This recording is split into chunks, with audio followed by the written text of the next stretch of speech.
warahmatullahi wabarakatuh. Kembali lagi dengan saya Leni Agustin. Yap, di video pada malam hari ini guys, aku bakal khusus membahas tentang jalur SPAN PTKIN. Yaitu, jangan lakukan ini jika kalian mau lolos jalur SPAN PTKIN.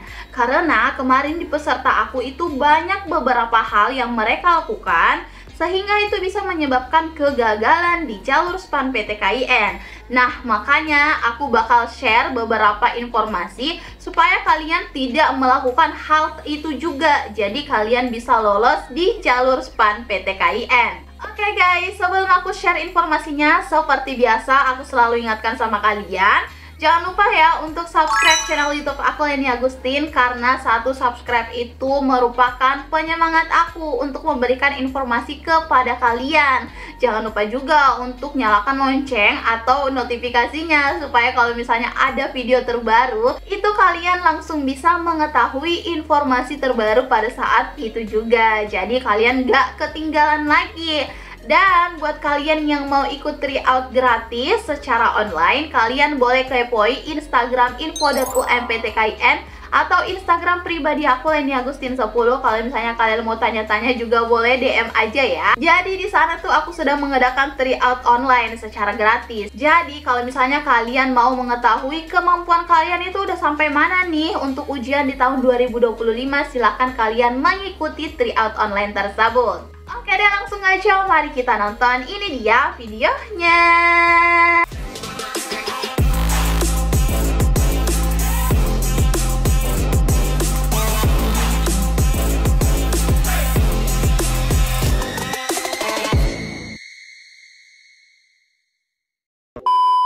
Oke guys, jadi seperti yang aku bilang tadi, pada malam hari ini aku bakal share sesuatu atau beberapa informasi yang nggak boleh kalian lakukan kalau misalnya kalian ingin lolos jalur SPAN PTKIN. Nah, jadi sebelum dari itu, seperti yang kita tahu ya, bahwa untuk jalur SPAN PTKIN ini hanya berlaku untuk kalian yang angkatan tahun ini, tahun 2025.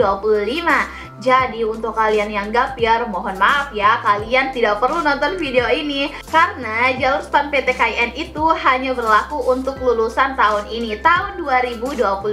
Hal pertama yang gak boleh kalian lakukan kalau misalnya mau lolos jalur SPAN PTKIN, yaitu tidak mempertimbangkan nilai rapor. Nah, artinya apa nih Kak Len? Oke, kita bahas dulu ya. Untuk jalur SPAN PTKIN ini kan hanya menggunakan nilai rapor ya, tidak memerlukan tes sama sekali. Jadi hanya mengandalkan nilai rapor kalian beserta sertifikat atau piagam-piagam kalian yang akademik ataupun non-akademik. Nah, kalian harus mempertimbangkan nilai rapor kalian dengan kampus yang kalian akan tuju. Jadi jangan sampai dengan nilai rapor kalian langsung memilih kampus yang merupakan grade tertinggi atau grade yang memiliki nilai yang paling tinggi dari jalur SPAN PTKIN. Jadi kalian harus memilih kampus yang sekiranya sesuai dengan nilai rapor kalian. Oke, karena yang daftar jalur SPAN PTKIN ini bukan hanya satu atau dua sekolah aja, tapi seluruh sekolah yang ada di Indonesia ini. Jadi silakan kalian pertimbangkan ya.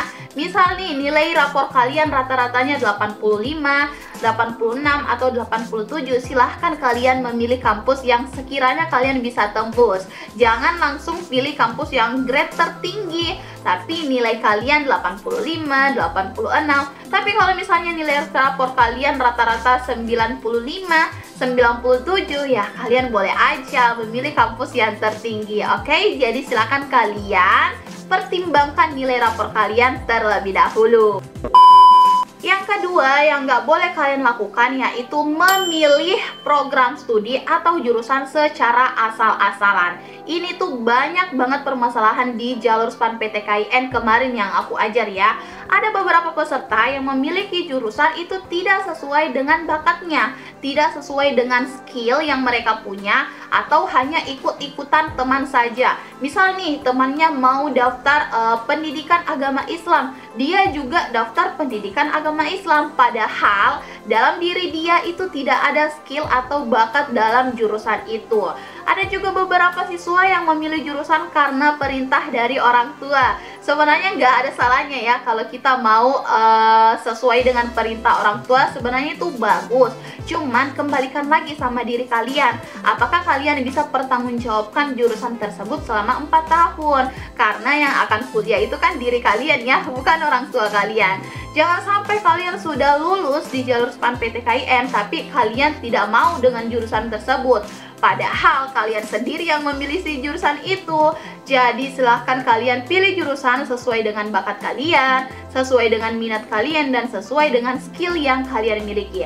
Jangan asal-asalan ikuti orang tua atau apalagi mengikuti teman, oke? Yang ketiga, jangan melakukan pendaftaran di waktu yang mepet atau di waktu yang terakhir-terakhir mendaftar SPAN-PTKIN. Nah, jadi untuk pendaftaran SPAN-PTKIN itu biasanya diberikan waktu kurang lebih dari 1 bulan. Nah, jadi buat kalian, kalau misalnya pendaftarannya sudah terbuka, silakan kalian langsung daftar aja. Jangan tunggu apapun itu. Misalnya nih mau tunggu teman, sebenarnya boleh aja sih, tapi jangan sampai membuat kalian rugi juga. Karena ada beberapa kemarin yang misal nih daftar SPAN-PTKIN itu 3 hari sebelum tutup atau 2 hari sebelum tutup, bahkan hari H tutup itu dia baru daftar. Biasanya linknya itu error. Kenapa? Karena banyak banget peserta yang baru daftar di waktu akhir. Nah, jadi aku saranin nih pribadi kalau kalian mau daftar itu di waktu pertengahan aja, karena biasanya link error pada saat awal pendaftaran dan akhir pendaftaran. Biasanya link error, kalian nggak bisa daftar, langsung ngeblank layarnya. Jadi silakan kalian daftar di waktu pertengahan, oke? Sebenarnya bagus sih kalau kalian mau tunggu temannya, tapi jangan sampai kalian tidak daftar, oke? Yang keempat, kurang memahami penentuan pilihan pertama. Maksudnya gimana nih kalian?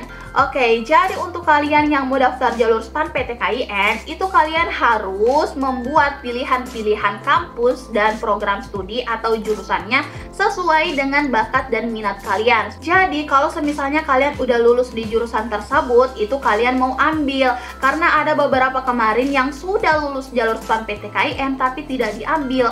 Alasannya tidak suka dengan jurusannya, padahal itu adalah pilihannya sendiri. Nah, makanya kalian harus bisa menentukan pilihan pertama, kedua, ketiga, atau keempat. Mungkin nanti ada pilihan keempat ya, tapi kalau misalnya tidak ada, cuma 3 pilihan, ya it's okay. Kalian harus bisa memilih dan menaruh di pilihan pertama sesuai dengan bakat kalian.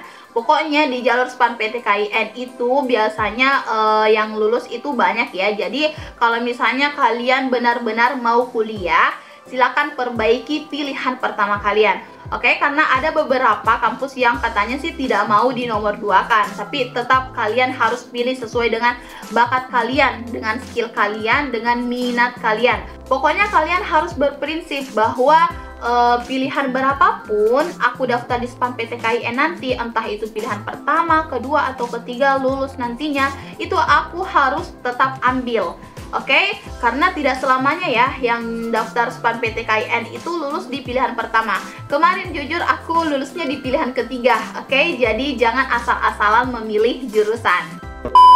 Yang kelima, ini tuh yang paling fatal, nggak boleh kalian lakukan kalau mau lulus SPAN-PTKIN, yaitu kurang teliti atau ceroboh dalam memasukkan data atau berkas pada saat pendaftaran SPAN-PTKIN. Nah, ambil pengalaman dari kemarin lagi nih murid aku, ada yang mengisi namanya kurang 1 huruf, atau tanggal lahirnya yang salah, atau nama orang tuanya yang salah. Nah, jadi sebenarnya bukan salah ya, cuman kurang teliti atau kurang memperhatikan, ya namanya juga ceroboh ya. Mungkin ya kita manusia biasa ya, kalau mau mendaftar pasti kayak takut, deg-degan atau bagaimana.